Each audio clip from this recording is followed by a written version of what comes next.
All right, let's start. 10 o'clock. So last week we started to look at the concluding chapters of the book of Shmuel. We have in the book of Shoftim that we studied, we have the last 5 chapters are kind of coda to the book of Shoftim. And I thought it would be interesting to look at the parallel in the very next book, actually. And it's very similar fashion. That is to say, you have a long book, in the case of Shmuel, a longer book. And the last chapters, the last 4 chapters, form a kind of unit in and of themselves. It is certainly the case that the last 4 chapters are a kind of discrete unit, that's for sure. And that can be demonstrated by the fact that the last 4 chapters have a very particular structure, A, B, C, C, B, A. That is clear. You can see that it's obvious, it's been pointed out by many, and it's obviously the case. The question, which is not obvious, is what, if any, is the connection between the concluding chapters of Shmuel and the book of Shmuel? And the reason I raised that question last week as we begin our study is because the similar question has been raised vis-a-vis the book of Shoftim that we studied. Namely, what is the relationship between the book of Shoftim in general, the first 16 chapters, and the last 5 chapters? The coda in the end of Shoftim is 5 chapters. And the reason that's very important is because the last 5 chapters of the book of Shoftim, this I think is, you can't argue about this, makes it very clear that without a king, you have trouble. Without a king, you have civil war. Without a king, you have anarchy. And more than that, as I pointed out, it contains within it, and this is less obvious, it contains within it a pretty sharp critique specifically of the leaders in the book of Shoftim. That is to say, Gidon and Yiftach are both critiqued implicitly in the last 5 chapters. Gidon and Yiftach, among other things, we should not forget, that many people sing the praises of Gidon, but the fact of the matter is that Gidon and Yiftach go to war against their own people. Yiftach is Menashe and Ephraim, and in the case of Gidon, he destroys 2 cities, or kills many people in the city of Penuel and the city of Sukkot. And the book of Shoftim ends with a civil war.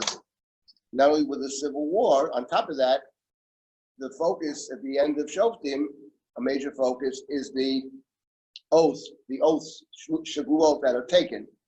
First, there was an oath that whoever doesn't come to the convocation against Binyamin will be liable. Then there's another oath they took there that whoever doesn't give, no one is permitted to give their daughters in marriage to Benjamin. These are the oaths that were taken. And then the question becomes, in the book of Shoftim, how do you get out of it? So they come to realize it's a very foolish oath, and they regret the oath. But how do you get out of it? And they have 2 solutions to solving the problem of a foolish oath.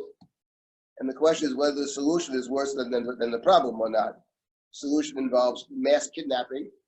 And the first part of the solution is declaring war against your fellow Jews, and then killing everybody, but taking the unmarried women and hand them off to Binyamin. So that's how the way the book ends. And the leitmotif is that in those days, there's no king.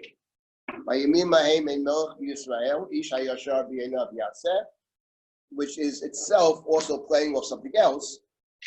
I didn't mention this last week, but the expression Hayashar b'einav yaseh is one that we find with Shimshon, first of all. But even more significant, we find it in the Torah. When you come into the land, you can't do whatever you're doing now. Hayashar b'einav. Don't do Hayashar. That's in the book of Dvarim. When you come into the land, there are different rules. And in the book of Dvarim, it has much to do with centralized worship. Up to now, everybody can bring sacrifices wherever they want. And the book of Devarim contains a polemic against personal, what they call bamot, or sacrifices. Probably is related to the idea that when people create their own bamot, it might lend itself to idolatry, which is exactly what we have in the penultimate story in the book of Shoftim. The next to last story in Shoftim is about Micha. That's exactly what he does. He sets up his own house as a bama. In the house, he has a ephod and he has trafim. The tribe of Dan then goes, kidnaps his priest. He's not really a priest. Kidnaps his priest or buys him out, makes him a better offer, and off he goes up north to conquer land that's not in their, they shouldn't be there in the first place, and they set up this temple in Dan, which has idolatry in it. So essentially, the last 5 chapters of Judges, the book of Judges, Shoftim, without question, is a polemic against not having a king. Now, that's not to say that the book of Shoftim sees kingship as ideal or as perfect or anything like that, but let's start with this. It sees it as necessary, because without kingship, forget about it, and that's repeated 4 times, actually, over the course of the last 2 stories. Now, last week, Sarah raised the question, which I was going to raise anyway, and it's a very important question, which is, what is the relationship between the last 5 chapters, which are clearly saying that kingship is absolutely necessary, and what's the relationship between that and the rest of the book? They go to Gideon, and Gideon says, they say, you should be a king. We want you to be the king. And Gideon says to them, I'm not going to be the king, and my son's not going to be the king. God is king. In addition to that, we have the parable of the trees, with a surviving son. They all were killed by Gideon's son, Abimelech. His name is Abimelech, of all things, which is the name of the Philistine king, by the way. And the surviving son goes up to the mountain and makes a big speech about the people wanting the king for themselves. They went to the vine. The vine refused. Why should I do that? I'm doing good stuff already. Went to the olive, etc. So the parable of the kings certainly suggests something negative about kingship. It is, of course, the context of it is the speech made by the surviving brother of the man who made himself king together with Shem and killed all of his brothers to do so. So the question is the book of Shoftim opposed to kingship? And the last 5 chapters have a counter voice. There are 2 separate voices in the book. And that's how we should read it. Fundamentally, the book of Shoftim is opposed to kingship. Or no. Or the book of Shoftim is not opposed to kingship. And we have to study the story of Gideon and his so-called refusal in the context of Gideon and the story of Gideon. That was my claim. And actually, what the book contains in the story of Gideon per se, and at the end of the book, a critique of Gideon, because what he's really saying is, well, I'm not going to be the king. On the other hand, give me your gold and I'll set it up, etc., etc. So he acting like a king. And essentially, the statement, I'm not king, my son's not king, God is king, is there to underscore the fact that at the end of the day, that's not he may say that, but that's not the way that he behaves, and the whole context of that story is negative. But that's an interesting question, and the same kind of question can be asked about the last 4 chapters of the book of Shmuel. It's actually very interesting. I haven't seen anybody actually talking about the fact that the 2 books are one after the next, and they both end in very similar ways. So the same question can be raised about the end of Shmuel, and maybe one actually, it's not necessary that they're the same, but it's conceivable that they are the same. And it's interesting to think about the last 4 chapters of Shmuel, this little coda. What is the relationship between the larger questions of the book of Shmuel and the end of the book of Shmuel? The book of Shmuel itself, there's a dispute among many as to whether the book of Shmuel is opposed to kingship or not. There are many who claim that the book of Samuel is essentially opposed to kingship. I think that's a bad reading of the book, and I'll get to why, but that's actually a very basic question for us. Before there was a king, the nature of kingship, etc. In any event, we started last week with a first of these 4 chapters, which is chapter 21 of Shmuel Ben, 2 Samuel chapter 21. Actually, I don't think I've actually taught this before. So the point is, this, like the end of the book of Shoftim, is a very difficult story. I mean, I'm sure it's going to bother all of us. The story is, and I'll just repeat very briefly what we started with, and let's complete this now. Story, which in this translation is on page 693, it begins with a famine. There was a famine in the days of David for 3 consecutive years. Rabbi made David shalosh shalim shana acharei shana, consecutive years, and David approaches God. Vayivakesh David et Pnei Hashem. But David is wondering, why do we have 3 consecutive years of famine? What is this? Is this some kind of a punishment? What have we done wrong, etc.? And God responds to David. The response is that the reason for the famine is El Shaul v'El Beit Hadamim, Al Asher Hemitet Hagivonim. The response is that the famine is coming as a result of a crime committed by Saul in his bloody house, inasmuch as he killed the Givonim.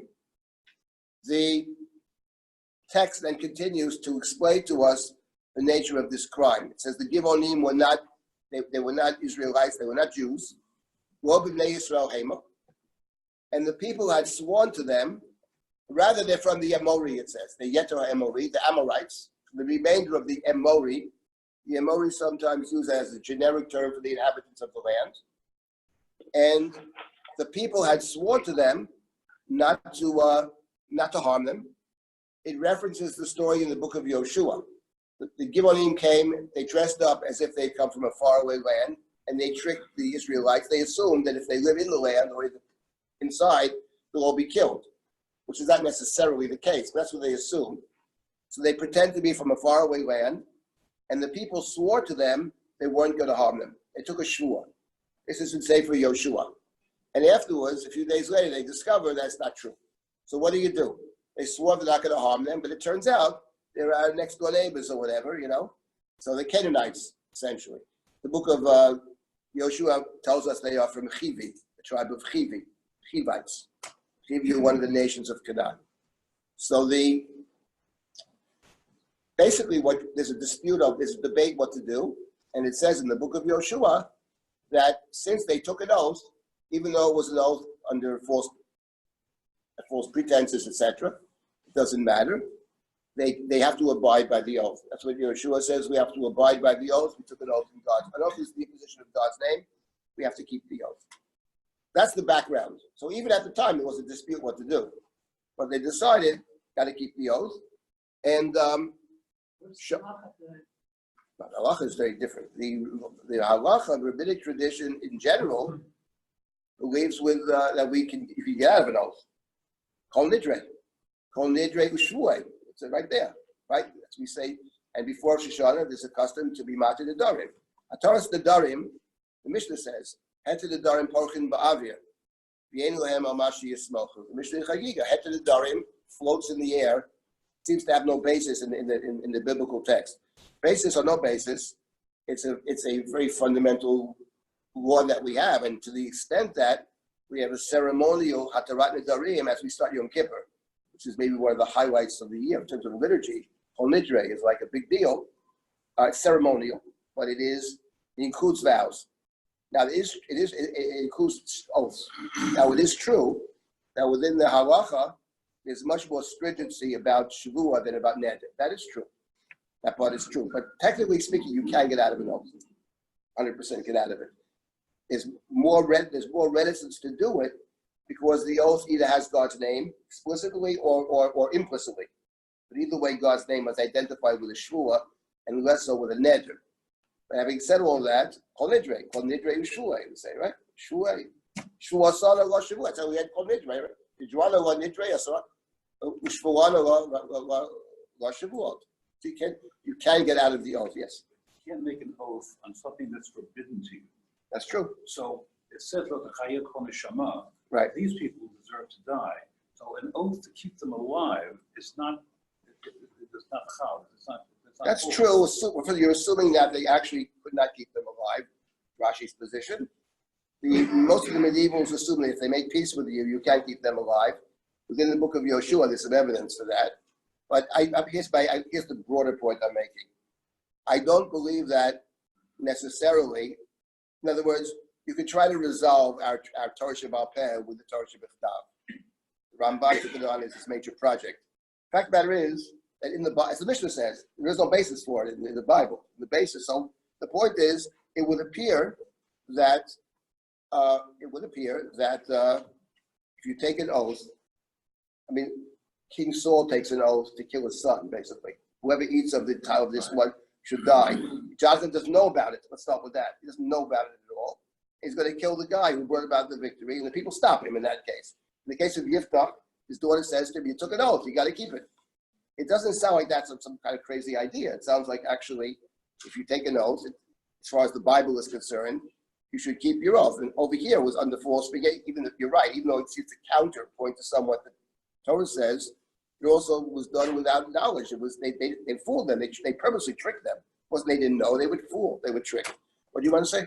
Yeah, it seems related to what actually comes right following, but there's a positive element to what's decided also, which is that there's supposed to be a permanent underclass in and related to Israel, drawing their water. That's true. That's the agreement they make with them. That part is true. Means that they're to be distributed like Levites in a way across Israel, no longer having their center. Could be, okay. Well, maybe so. But the bottom line is that King Saul, we are told. Now, we're never told this before. The first we're hearing this, that Shaul tried to destroy them, right? V'kano et kinato, v'kano livnei Yisrael v'Yehuda. So Saul, in his zealousness, we are told in chapter 21, it's the end of the book. We had no idea that that's true, but we're told here that it is the case that Saul had killed the Givonim, and in killing the Givonim, he had violated an oath. That's heart of the story over here is the violation of the oath. And because of that, there's a punishment. 3 consecutive years, there's a famine. So the first question when you read this, question number 1, it's an obvious question. If King Saul sinned and violated the oath, why in the world is the punishment taking place in the days of King David? Assuming that Saul's kingship lasted more than just a couple of years. Now, there is one verse back in the book of Shmuel that says that Saul reigned for 2 years. But the commentaries try to explain that in some way. It certainly doesn't sound from the book of Samuel that King Saul is a king for only a couple of years. Narratively, he's a king for many years. Samuel meets him in chapter 9, and he dies in chapter 31, close to half the book. So it doesn't sound that way. So that's the question we put on the table last week, and I'll get back to that. That's a very basic question. Now the question is, what does David do about this? So we saw last week that what David does is he speaks to the Givonim. He asks them, what do you want? He asks their opinion. What do you want? The Givonim, he says, I'm not B'nai Israel. What do you want in order to bring atonement to the land? So the Givonim say what they don't want. Listen, we don't want money. And Saul's not around anymore, so we can't kill him or punish him. So David says, okay, so what do you want? What do you want? Tell me what you don't want. What do you want? What we want is, okay, it should be given to us 7 members of his children, 7 of his children, or grandchildren. And this is verse number 6. Hokanum Lashem b'givat Shaul b'chir Hashem. The Hokanum, to impale them is translated. We shall impale them in the mountain of in the Giva of Saul, the chosen of God. And there's a stop. Vayomer HaMelech ani yatein, and the king says, I will give them to you. And the next verse, we're told that the king has pity on Mephibosheth, Jonathan's son, grandson of Saul, because of the oath that was between them, between David and between Yonatan ben Shaul. So with David, the point that, and this is what we pretty much got to last week, the first point is that David actually chooses who are the 7 who are to be killed. He makes that choice. And making that choice, I think, certainly in our tradition is very problematic, but it's also problematic, I think, even in terms of the text. Because the previous chapter, chapter 20, ends with the story of the rebellion against King David by Sheva ben Bichri, and he runs off to a city, and Yoav, who assumes the leadership, he surrounds the city with his army. He has the ramparts ready to knock down the walls. He's all set to go. And a woman stands up on top of the wall of the city of El Mechala and says, listen, what is this here?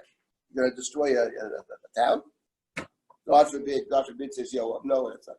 It's just there's one rebel in the town, a rebel named Sheva ben Bichri. Give us Sheva ben Bichri and we'll leave. So she says, okay, wait here. She doesn't let him in. Wait here. And she talks to the people of the town, and Sheva ben Bichri is killed. His head is thrown over the wall, and Yoav leaves. So actually, the Talmud actually discusses this case and points out What would be in a case in general? The town is surrounded by foreign troops. They demand, give us X or we'll kill everybody. That's the case in the Yerushalmi. And there's a dispute. Everybody agrees that you can't just choose someone randomly. The question is if they single somebody out, give us Mr. X, and we'll spare the town.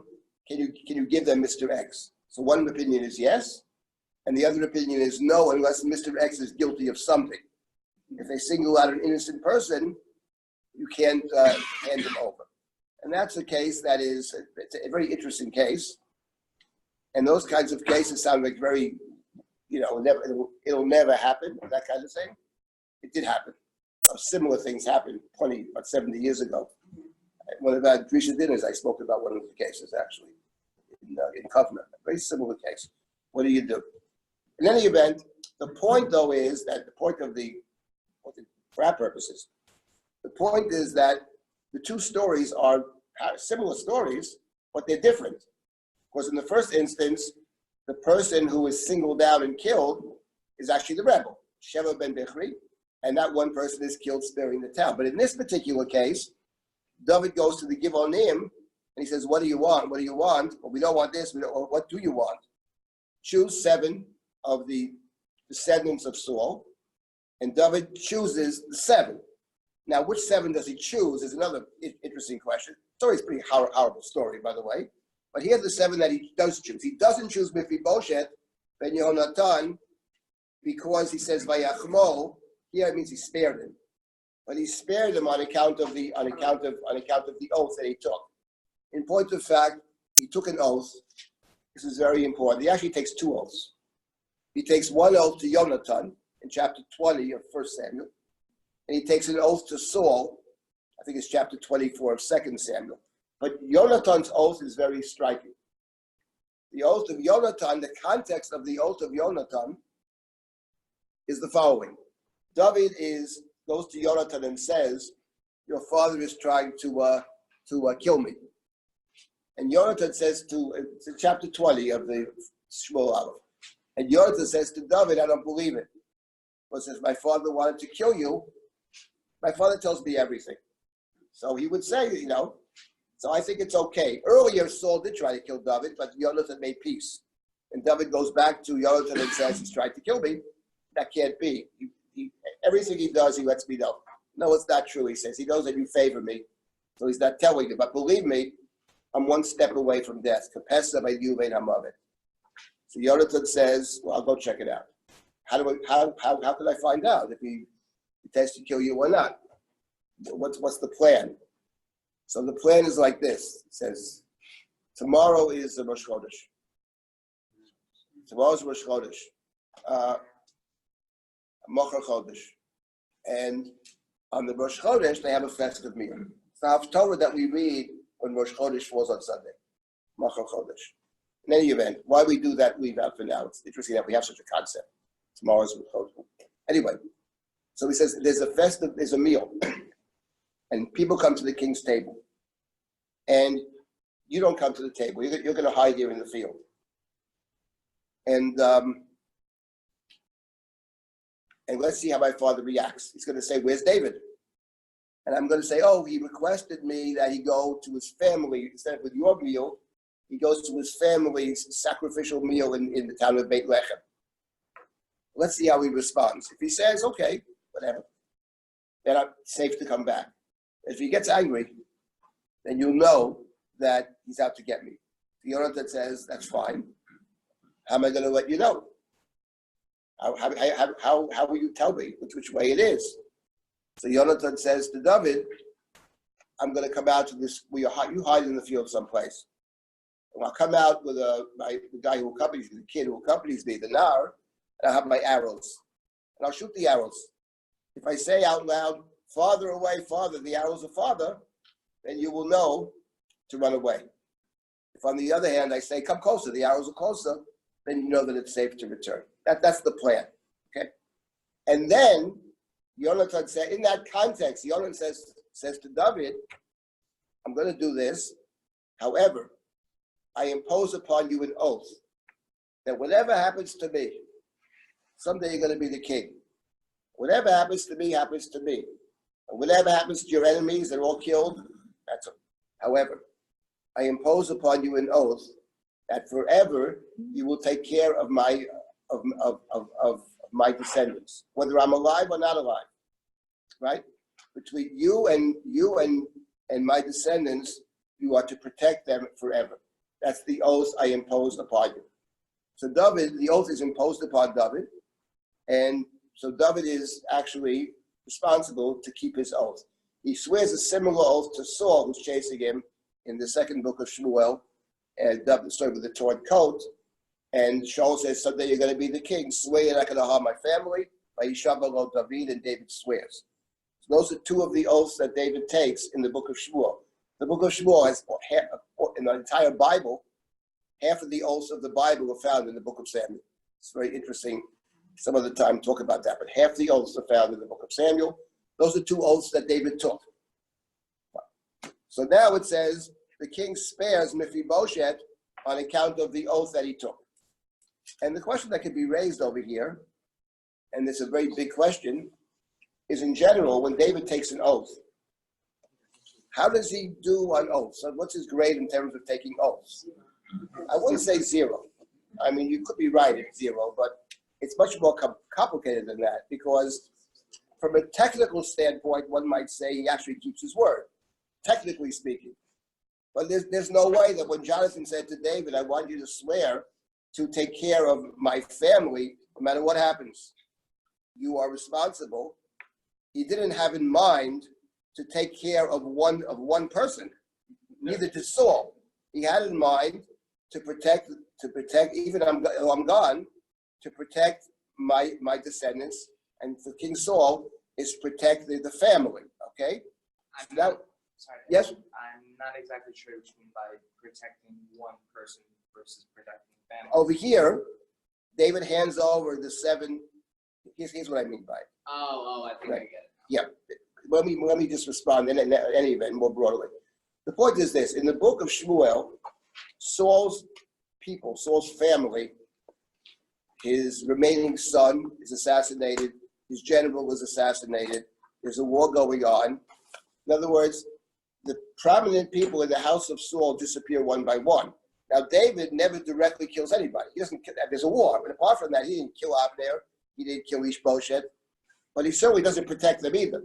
Now, there's no sense in the book that he has any feeling about protecting them. And more than that, in chapter 9 of the second book, David says, the beginning of Perek Tet, Hachi yesh notar lebeit Shaul. Is anybody still alive? Is anybody left to the house of Saul? Are they all dead? So this fellow Silber says, oh, no, there's one. And then someone says to him, there's one kid left, Mephibosheth. So he goes to this fellow, the person named Siva. Siva is a servant of the house of Saul. And he says, is there a son left? Oh, there's one lame son left. His name is Mephibosheth. So that's the story. So David then brings Mephibosheth back, goes to Mephibosheth, and he says to him, the field that Siva works on, he now works for you. And chapter 9, he works for you. All that he makes is yours. And on top of that, and all the food is yours, and you will eat at my table all the time. That's what he says to him. So you see in that story, first he doesn't know whether anybody's alive or not. He had promised to care for Jonathan's family. Apart from the fact that Jonathan is a very noble person in the book, let's not forget something else. He also makes him king. He abdicates himself, he gives him his coat, he saves his life on more than one occasion, and he makes him king. So forgetting the nobility of Jonathan, if somebody, he's done a lot for you, you would think there'd be some kind of understanding of the responsibility to pay it back in some way. That seems conspicuously missing in the book of Shmuel. And then you have something else that's very interesting. I don't want to get too deeply into the whole book of Shmuel now, but the fact is that what you have in the story of Mephibosheth, back in chapter 9 of Shmuel Bet, is something that's very important. You see this in life all the time, which is sometimes you don't do the right thing. And to compensate, you're going to do more. I remember when I was sitting Shiva, I think for my father, some person came and for 2 hours harangued me. Now he felt guilty about something or other. So for 2 hours, he's going to be a real Shiva call me. Why? I got 100 people there who want to talk to me. So he's going to do more. But doing more doesn't make it better. It actually makes it worse because it monopolizes the time. No one else can get a word in, and they can't get rid of the guy. The fact is that that's the story of David and Mephibosheth. He hasn't done any chesed. I got to do chesed. I'm the greatest chesed. I'm going to have Tziva working for him. And of course, the book which says, and by the way, Tziva has 15 sons and he has 20 servants. The slave has 20 slaves. The book is so sinister, you know what I mean? So they have this, and what David accomplishes basically with that so-called chesed, of course, the Mephibosheth is perfectly happy where he is. What David accomplishes is he creates a powerful enemy for Mephibosheth, who previously was no enemy. Siva was a powerful guy and also a very unscrupulous person. That's what David's chesed does. But coming back to the oath, my point about the oath is that there is the technical fulfillment of something, and then there is the actual fulfillment. I'll give you another example. I'll give you another example of this, which is the chapters right after our little coda here, which is the beginning of Malachim. David is dying, and there's a whole business about who's going to be the next king, right? It's also a haftarah. Who's going to be the next king? So, meanwhile, David is old, and we don't know what David knows and David doesn't know. Impossible to tell. But meanwhile, one of his sons is proclaiming himself king. Adoniah is busy proclaiming himself king. He's making a party and all this. And Natan HaNavi, Nathan the prophet, goes to David at the beginning of Malachim, and he speaks to Bathsheba. Says, listen, Adoniah is making himself king, and he made a big party, and David doesn't know about it. And, there's going to be trouble for you, right? She says, well, there's going to be trouble after he becomes the king. Me and my son will be counted as guilty or whatever. And, we don't have to speculate too much what's going to happen to them, but it's trouble for us. So Natan says, I have an idea. Why don't you go to the king? Talks to Bathsheba. It's haftarah for Chayesar. Why don't you go to the king and tell the king, my lord king, you swore that Shlomo should be the king. My son will be the king. And now Adoniah is the king. And when you're talking as you're talking to him, I will come in afterwards and I'll complete the picture. That's how the book of Malachim begins. So now, the question is, simple question. Did he take the oath or not? We have no mention of an oath.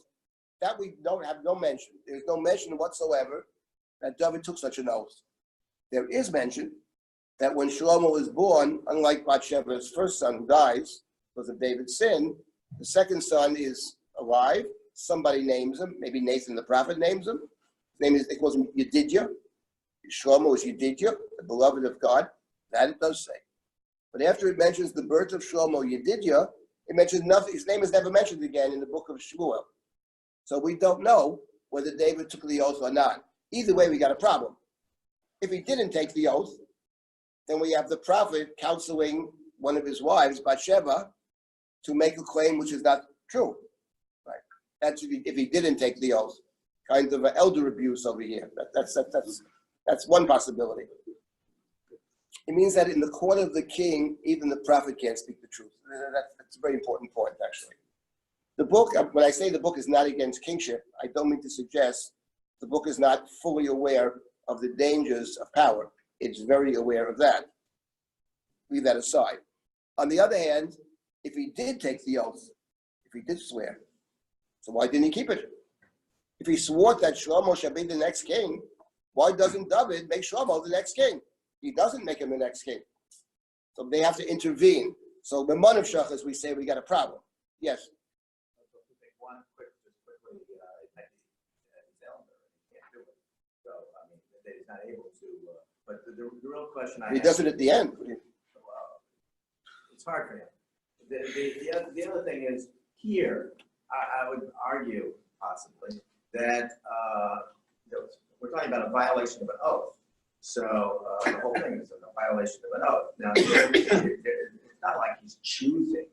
Maybe there are only 7 seconds left. He's sparing this guy because he's forced to spare him because he has an oath. So it may not be a criticism of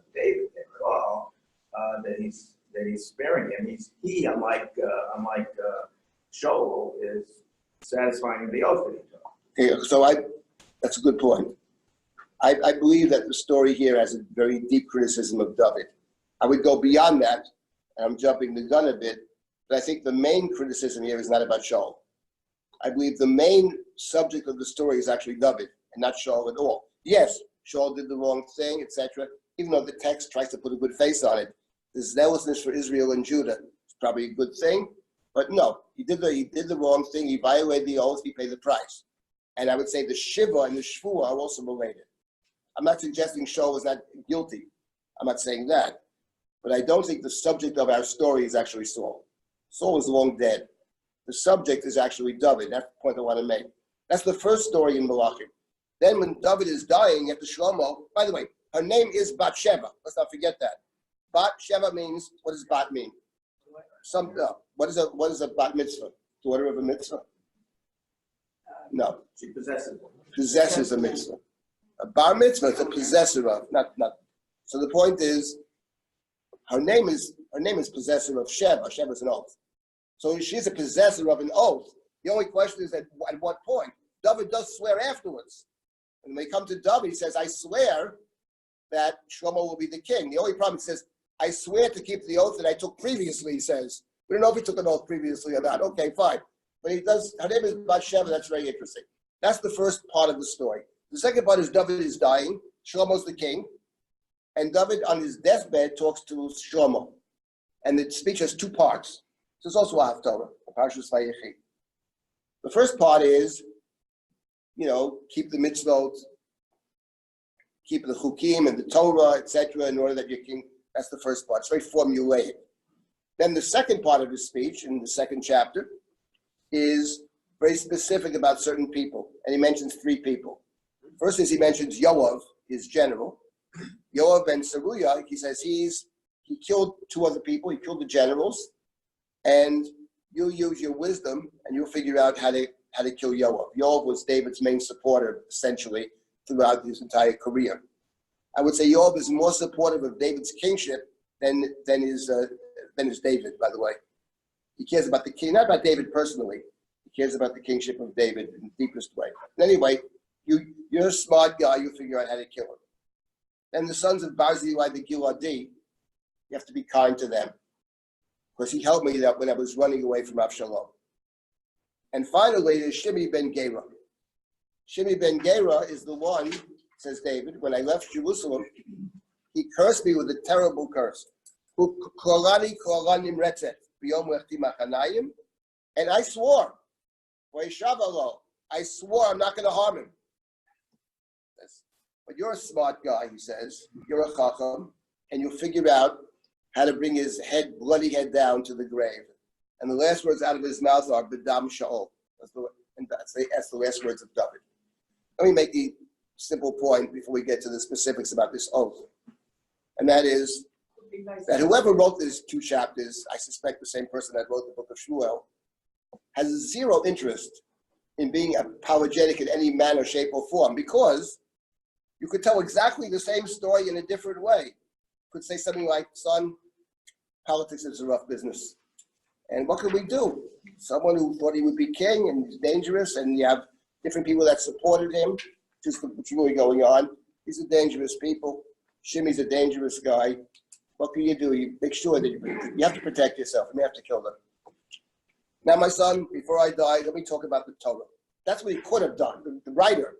Let's talk about obeying God, commandments, obligations, responsibility, right? Obey God, and David dies. That's not what it says. Bloody grave is what it says. And the point is that the two chapters of Malachim have zero interest in putting a nice spin on this.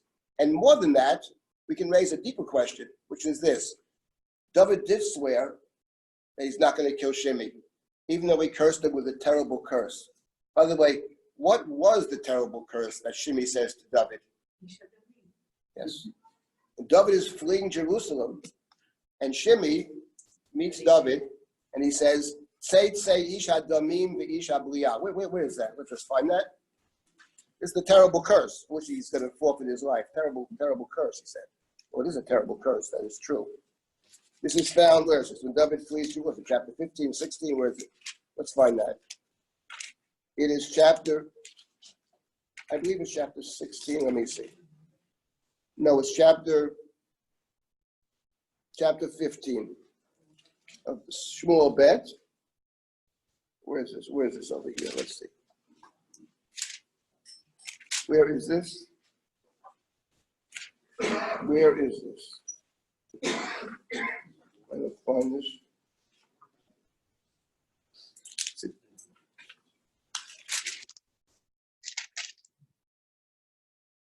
I'm not seeing this over there. Maybe it's chapter 16. Or yeah, it's chapter 16, page 679. The king is fleeing Jerusalem, page 679, and someone comes, Yotzo Umakalel. He goes out, he's cursing David. What? And he's throwing stones at him. Chapter 16, verse number 6. He throws rocks at David, throws rocks at him. And he throws rocks at all the king's servants and all the powerful people too. The Giborim are with him. These mighty men are all surrounding David.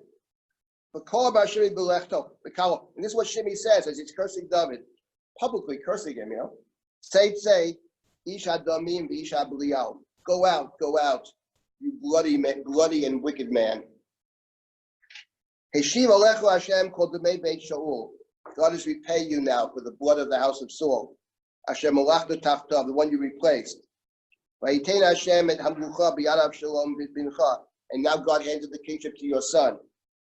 V'incha b'ra'atecha, because of your evil, he says. Ki ish damim ata, you are a bloody man.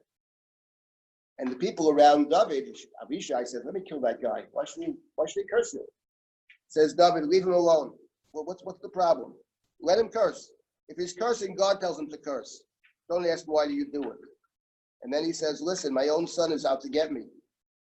I'm not going to worry about this guy, but yeah, let him curse. Maybe God will see me and bring me back. And then Shimei keeps on cursing, and the king swears to Shimei, takes an oath. He keeps on throwing rocks and everything. And by Shavuot, where is, no, the oath is not here. The oath is when he returns afterwards. It's the first time. When he comes back the second time, when David returns, first got to greet him as Shimei. Welcome back, king. Oh, I know I misspoke earlier. I know but I did the wrong thing. And they say to him, Abishai says, so what? He cursed the anointed of God. What's your problem? Someone should die today, and the king swears to him. So the king swears not to kill him, not to harm him. So David says to Shlomo, I swore not to harm him, but you're a smart guy. You'll figure out a way. Now, there are two problems with that. One is that, okay, maybe you're keeping this letter of the law, but certainly you're not keeping the spirit of the law. That's one thing you could say. You could say more than that, actually. What do you mean you're not killing him? You're commanding someone else to kill him. Okay, I bet my own hands killing him. Hire someone else to kill him. I'm not responsible for that. That sounds crazy. Of course I'm responsible. Also, he's killing a man who told the truth. He is an Ishtami. Of course. He is an Ishtami. He told the truth in two ways. First of all, right. Of course, what he says is true. The reason David doesn't kill him is not because he's soft-hearted. It's because what Shimei ben Gera says is 100% true. Now, Shimei's spin on it is, you murdered the house of Saul, which may or may not be true. He doesn't actually murder the house of Saul. There's a war, etc. Two sides to every story.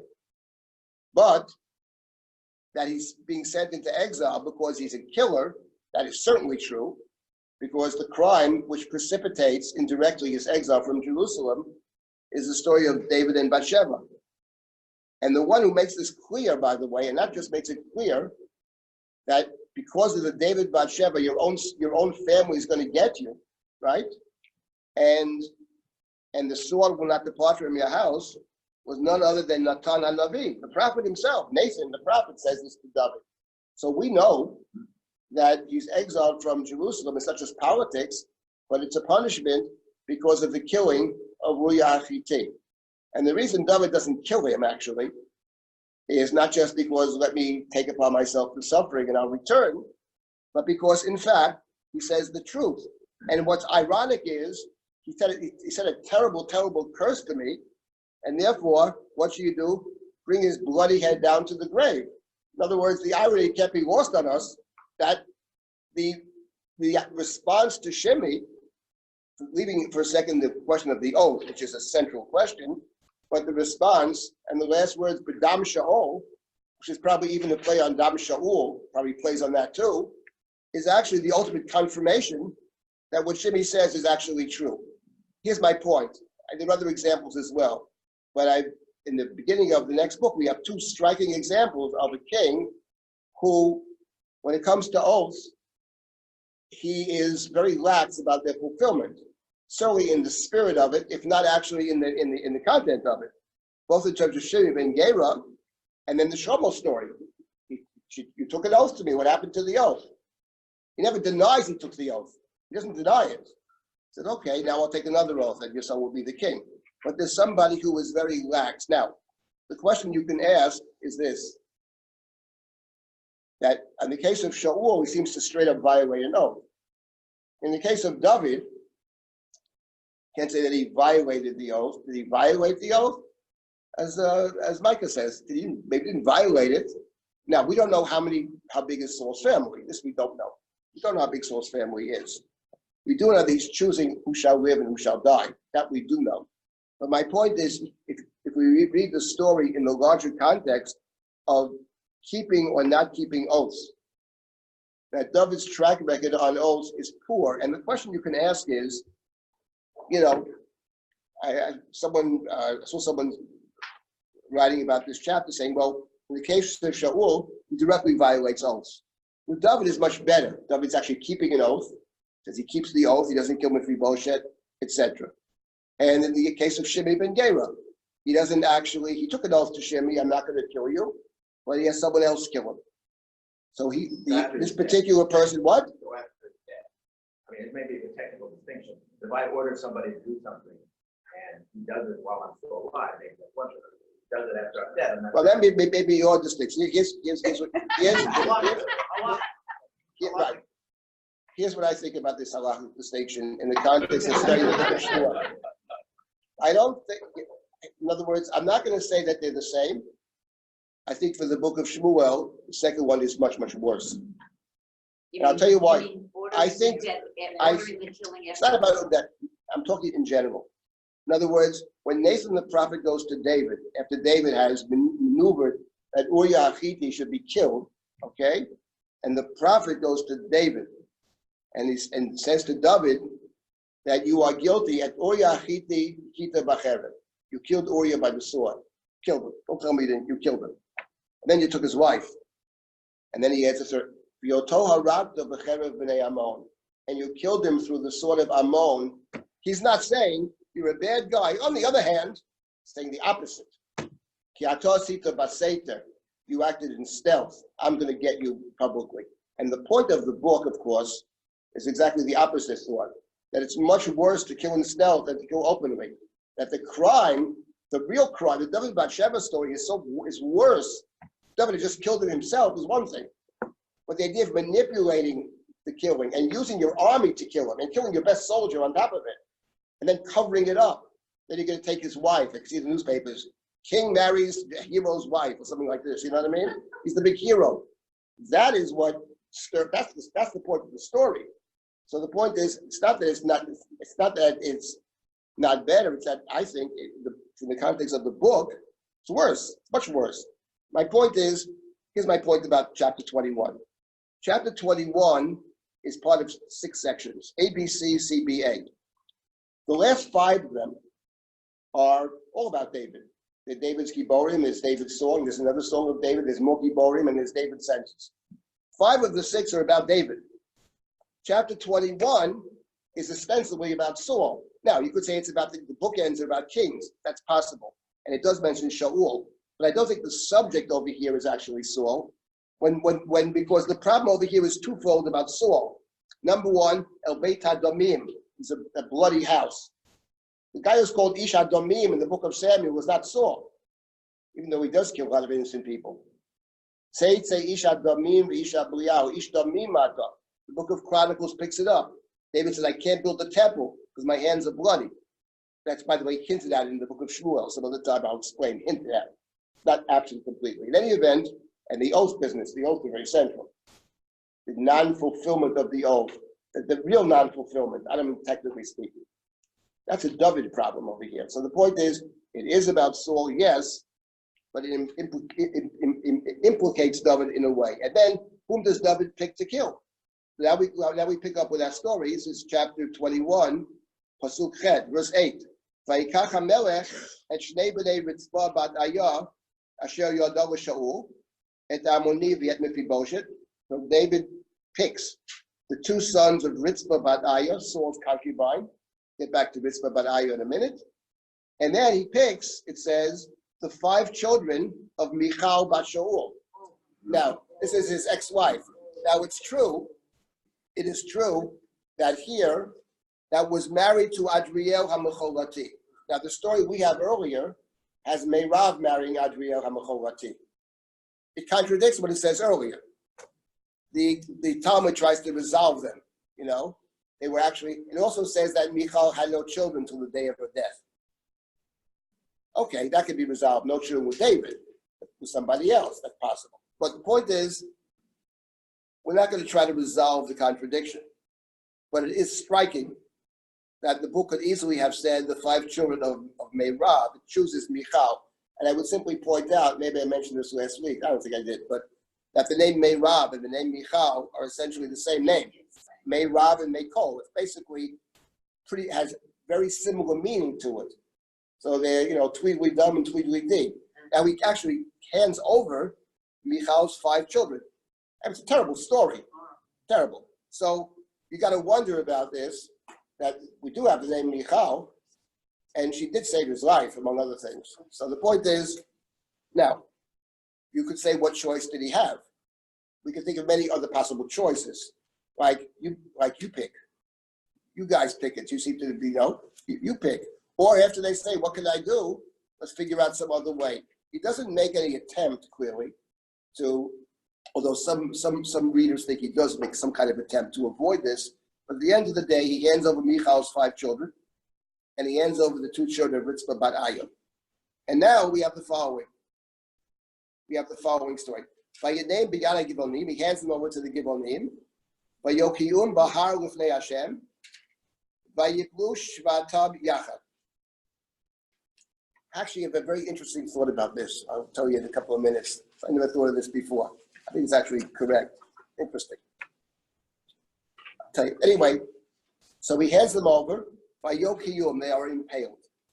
Now, we have this, and the 7 of them die together. The 7 fall together. Vayiblu shivatam yachad. The 7 fall together. I'll come back to the 7 falling together in a minute. But before that, where do we encounter this idea of to impale? Haman. We have it. We don't have impaling with Haman. Yes, we have it in the story that we have spoken of more than once. Story of Baal Pa'ar. Right. Now, in the story of Baal Pa'ar, which is the story we have referenced more than once, story of the war against Midian. In the story of Baal Pa'ar, which is in the book of Bamidbar, chapter 25, I believe it is, Bamidbar 25, it's the story of Pinchas. After the blessings of Bilam, in chapter 25, we're told that Israel was living in Shittim, and they began to get involved with the daughters of Moab. Usnoto Benot Moab. They were invited to the meals. They eat. They bow down to their gods. They became attached to Baal Pa'ar. And Vayomer Hashem al Moshe, page 343. 343. 343. Vayomer Hashem al Moshe. Kach et kol Roshei Ha'am, v'hoka otam Hashem neged Hashemesh. V'yashov charon af Hashem Yisrael. Right? So, gather the heads of the people, impale them. Now, here the JPS says ringleaders, right? That's not clear that it's ringleaders. It says Roshei Ha'am, the leaders of the people. The verse earlier said that the people, the get involved with this note of Benot Moav. The term is B'nai Yisrael, B'yitzam Yisrael. V'yom ha'kachet kol Roshei ha'am, v'okaltom L'Hashem neged Hashemesh, v'yashov charon af Hashem Yisrael. V'yom ha'Moshe Shoftei Yisrael, hirgu ish anashav, hanitzmadim l'Baal Pa'ar. So Moshe instructs to the judges, kill people who are attached to Baal Pa'ar. We don't actually know. The verses are very difficult. We don't know what happened to verse number 4.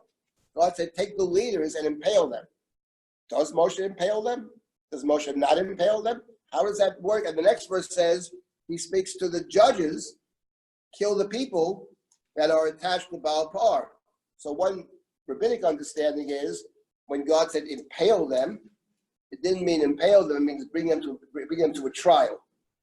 But when you read the text, it doesn't necessarily sound that way. And then right afterwards, we have the story of Pinchas. Pinchas sees the head of one of the tribes, Shimon, and the Midianite princess, and he kills them both, and the plague is stopped. So we don't actually know, when you read the text, if this ever really took place. Hokah otam Hashem neged Hashemesh. You could make the argument that was the initial command, but when Pinchas comes around, Pinchas, in doing what Pinchas does, forestalls all of this other stuff. It doesn't happen, right? It's actually a fulfillment, although it's disruptive. It's a fulfillment of what they're told to do is he impels the most prominent Israelite involved in it. He does, that's right. That is correct. Right. That is very true. That is true. And that would argue towards perhaps that they didn't actually kill the others, impale the others. Now, why do I mention the story over here, apart from the word hokah, which appears in both stories? Because in the story over there, and Shmuel's point is actually a very good point. Actually, he sticks a sword into them. So he does impale these two. And perhaps, in other words, in the story over there, what Pinchas does essentially is find a way not to carry out this impaling business. He impales just one. Now over here, the one is Saul. He's not around. Okay, that's true. But maybe there's another way. Maybe there's someone else who should be impaled over here. I'll tell you the truth. If I had to pick out one person who should be, if Saul's not around, and I had to pick out one person who could stand in for Saul, there's only one possible person who stands in for Saul. It's only one guy. His name is David. That's the guy, Kachet Roshei Am. It's not that the Roshei Am are doing it necessarily. These are the leaders of the people. So the people are sitting, and you have to pick out somebody who's held responsible. You pick out the king. As Samuel said to Saul, the people took the spoils. The people. Who do you think you are, mister? You're the head of the people. What is that? What kind of excuse is this? The people did it, but you're the king. If they did it, you did it.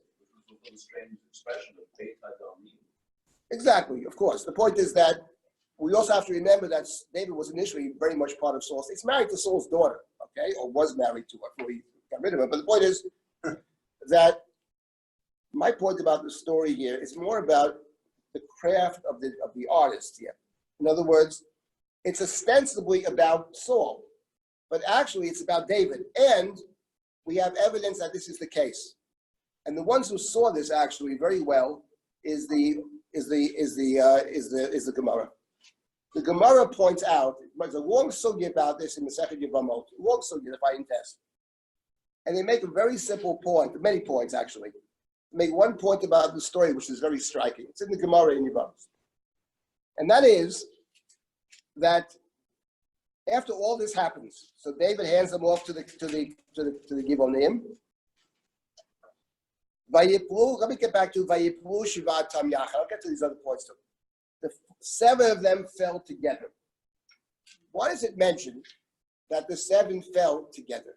Vayiplu Shivatam Yachad. That's very strange, actually. The 7 fell together. I believe the reason is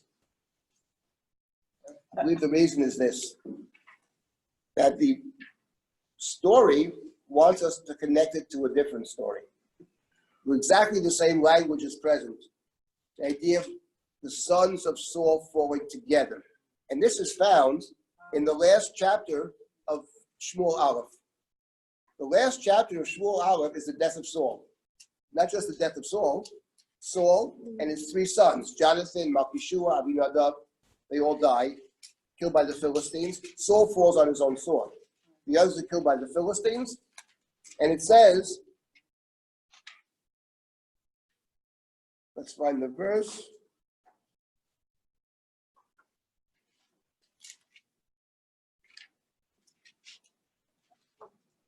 Let's find the verse here. Chapter 641. It's 31 verse 2.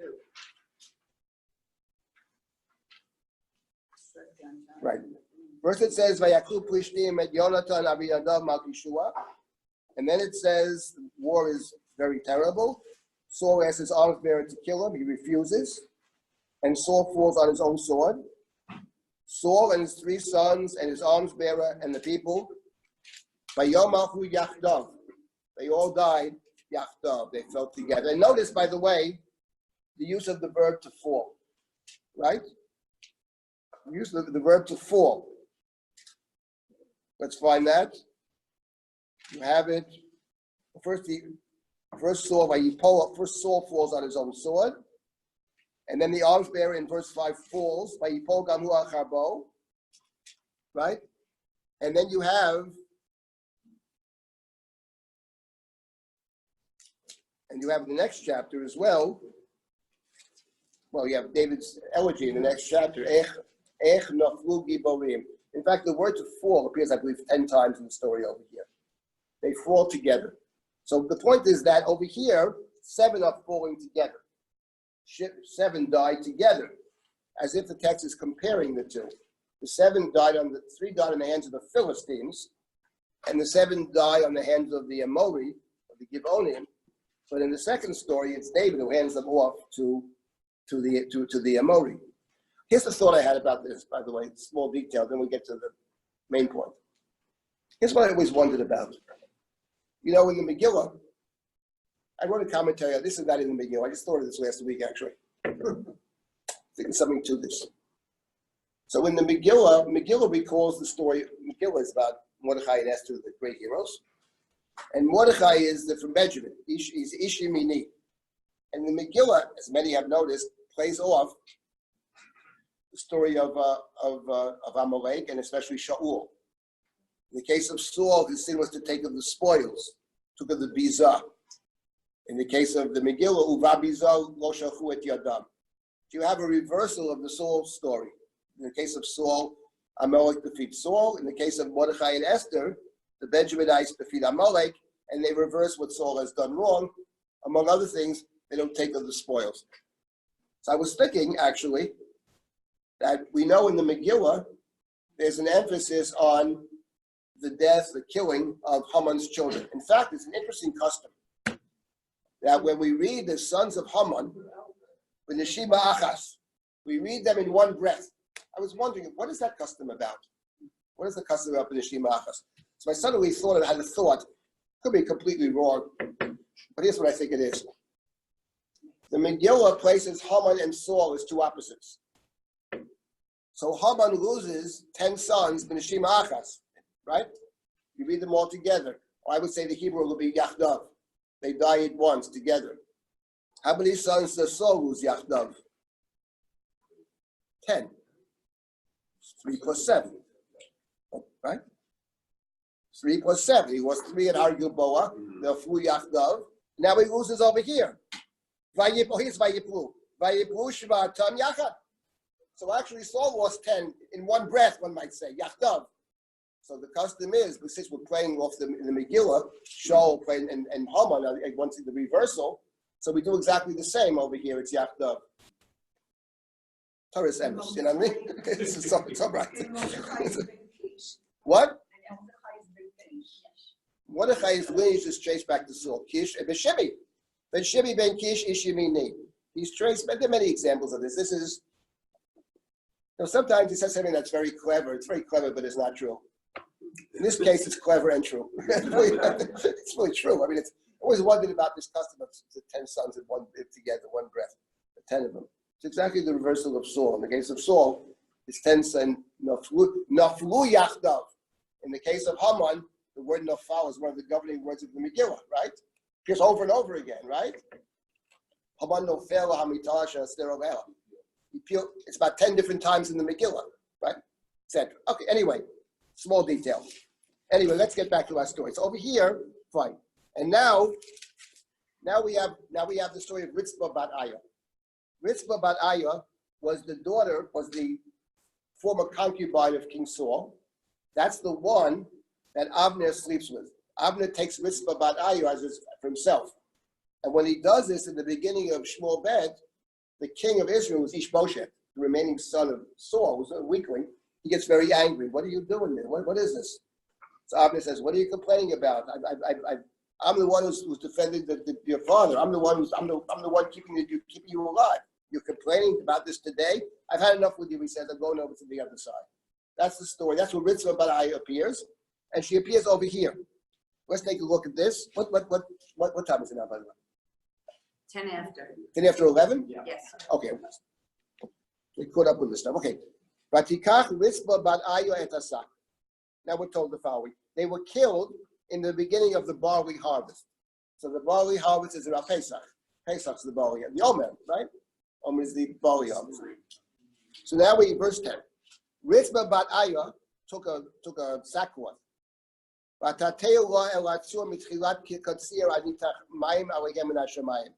She spreads out, 694. We're continuing this chapter.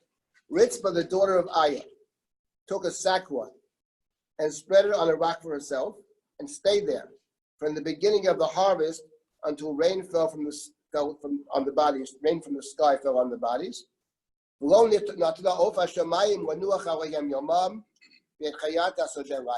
So she's protecting these corpses. She's protecting the bodies for a very long time. It says from the time of the Pesach, which is the barley harvest, until the rainy season, which is many months afterwards, 5 months later, whatever it is, right? 5-6 months. And she's staying there every night by herself, and she's protecting these bodies. She doesn't allow the birds of heaven, right, or the animals to attack the bodies.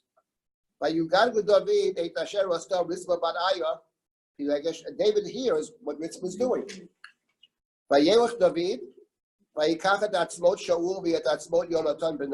And David sets out, and he brings back the bones of Saul and Jonathan. From the town of Yavesh Gilad. Asher gonvu otam erchov Beit Shan. Asher tloum shama haplishtim. B'yom hakol plishtim et Shaul b'Gilboa. Once again, we reference that story. He goes and retrieves the bones of Saul and Jonathan, who were in Yavesh Gilad. The people of Yavesh Gilad, in the last verse of Shmuel Aleph, had literally stolen the remains of Saul from the Philistines. The bodies were hanging on a wall, and they walk all night and they retrieve the bodies and they bury them in Yavesh Gilad. Now David goes and he retrieves those bodies, body of Saul and his beloved friend Jonathan, and he brings them up, and he gathers in verse 13 the bones of those that were impaled, Atzmot HaMukayim, Vayikberu et Atzmot Shaul v'Yonatan beno, Yeretz Binyamin, Batsela, B'kever Kishaviv, Vayasu kol asher tziva HaMelech, Vayeyater Elohim la'aretz achareichem. This is what the Gemara picks up, actually. It's actually simple pshat. What is very striking in the story is, when does God stop the famine? God does not stop the famine after David hands over the 7 descendants of Saul. There's still a famine. The famine is always stopped, actually, when David buries the bodies of Saul and Jonathan, and he brings them back to the family grave. And he also takes the impaled ones and he buries them as well. Then God gives reprieve for the land. That's what the Gemara noticed. What the Gemara talks about is, it may be true, says the Gemara, we don't deny it, that Saul has sinned, and it may even be true that the punishment of the killing of his family, Beit Hadamim, is appropriate for this text. That could be so. We know of corporate punishment in the Bible, that's for sure. We know the children suffering for the sins of the parents. That is true.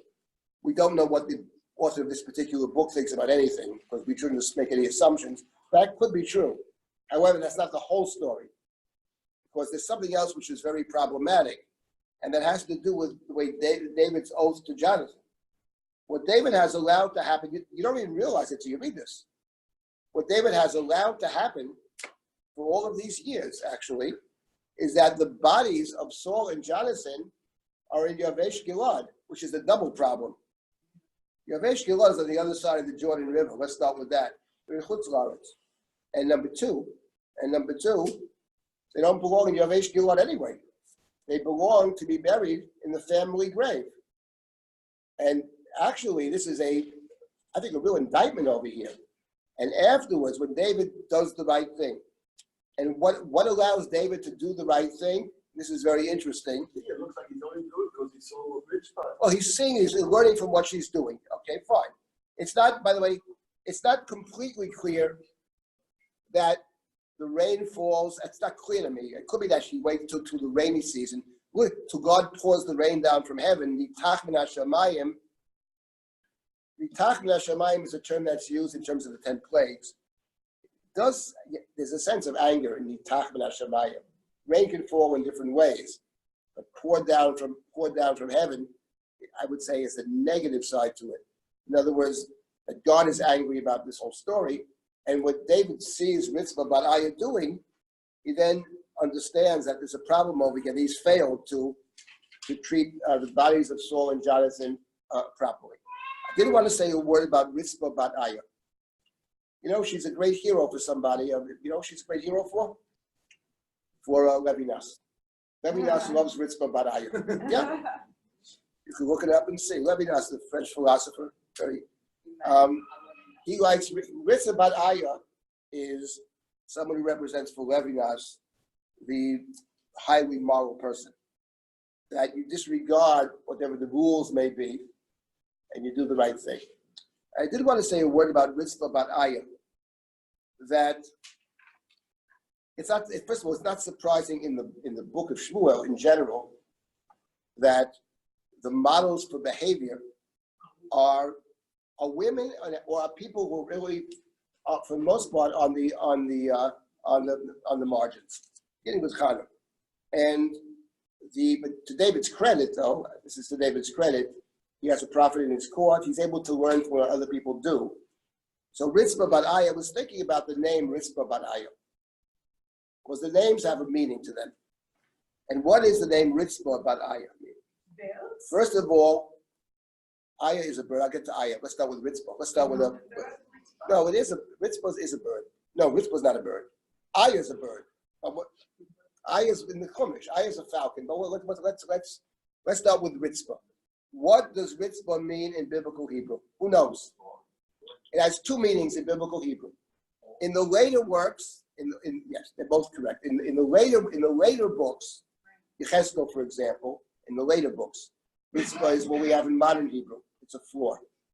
It's a floor. The floor is called a Ritzvah. Ritzvah is a floor. You have this attested most times in the Bible, that you have the word Ritzvah. It comes up in Yechezkel's temple, for example. There's a Ritzvah. There's a floor. And the other books as well. Ritzvah often means a floor. So that's one meaning of Ritzvah. Then there's another meaning of Ritzvah, which we have in Yeshayahu, and that is a Ritzvah is a coal or an ember, a burning coal. I did want to say a word about the hero of the day, Ritzvah bat Ayah, about her name. She's Ritzvah bat Ayah. Let's start with Ritzvah.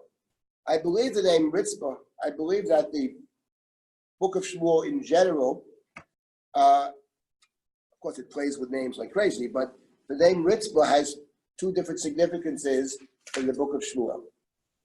The first significance, and this is actually borne out by something, I just realized as I walked into the room, I saw something I never saw before. That's the way it works. You're always seeing things, you know? I think when we're on a good path, we see things, and we're on a bad path, we see bad things. But I think here it's a pretty good path. So the word Ritzvah, let's start with the Ritzvah meaning a coal or an ember. So Ritzvah bat Ayah was Saul's concubine, and in the beginning of Shmuel Bet, she is taken by the general of Saul. Saul's general, who's the main power in the house of Saul after Saul's death, is one powerful person. What's his name? Avner ben Ner. Av Ner ben Ner, right? And Ner is a lamp or flame, right? His name is Father Flame, the son of Flame. And he's the remnant of the house of Saul. And he takes for himself Ritzpah Bat Ayah. It's a very good shidduch, actually. He takes for himself the coal. So what she represents in that story, which is the end of the house of Saul, what she represents is she represents the remnants of Saul's house, which is actually what she represents here as well. Saul's house is gone, finished, gone. But where's Ritzpah Bat Ayah the first time? Good question. Sorry, my mistake. Where is Ritzpah Bat Ayah? Ritzpah Bat Ayah is found in what page? 2 Samuel. 2 Samuel. 2 Samuel. I think it's chapter 3. Let's see. Yes, it is chapter 3. Chapter 3 of Shmuel Bet, page 648. Verse number 7. Chapter 3, verse 7. U'ashol pilegesh, u'shma Ritzpah Bat Ayah. Vayomer el Avner, madua bata pilegesh avi. Why did you consort with my father's concubine? Because consorting with the concubine is not just a physical act, it's a political act. Taking the women of the king's mistress, the king's concubine, the king's daughter, the king's whatever. It's a political act. So, yeah. So Abner says, what are you talking about? What am I? The chief dog, the chief head of dogs of Judah? I do chesed for you and your father's house. I don't hand you over to David. And you hold me accountable for this thing today. I swear, he says, I'm going to make David the king. I'll turn the kingship to David, and Ishbosheth can't say anything to Avner. He's afraid of him. So when Avner ben Ner represents the emperor, the coal, and he takes Ritzpah Bat Ayah. And you see it over here. Saul's house may be dead. That doesn't mean you don't have to respect the house of Saul. And she has and her own children. She demonstrates respect. That's what David is learning. That's one meaning of Ritzpah. The other meaning of Ritzpah is a floor. And here, this is more, I would say, on the level of Drush. It doesn't mean that it's wrong, but I mean, it's not explicit in the text in any real way. But it struck me that what the book is about, and what the term that's used, is the house of David. David wants to build God's house. Says God, thank you, but no thank you. If I want a house, my friend, I don't want to build a house. Did I ask you to build a house? Have I asked anybody to build? When I want a house, I'll get a house. That's what God says to David. On the other hand, I'm going to build you a house. I'm going to build you a bayit. It means the kingship, the dynasty. So we have Beit David, God's promise in chapter 7. It's terrific, and David's wonderful response there. It's great. I'm going to build you a house. So a house essentially has three parts to it. You have the walls of the house, you have the roof of the house, and you have the floor of the house. In all three of those, in our story in 2 Samuel, David's not doing too good. The roof is what gets him in trouble. He goes on the roof. That's Bathsheba. The walls figure prominently in the Bathsheba story. Yoav says, tell the king's going to get angry. Why do you get too close to the wall? Don't you know how dangerous it is? When Chamat HaMelech will arise, Lama Nigashtem El HaChomah, place of Chamat and Chomah. That's the Uriah story. Now you have the Ritzpah, the remainder of that, the floor. And Ritzpah's behavior actually is the ultimate indictment of David. David understands it to his credit. The ultimate indictment. That's not the way to treat the house of Saul. Saul was a great king, did many bad things. You don't let him sit off in somewhere in exile, and especially Jonathan. You got to do chesed. Hello?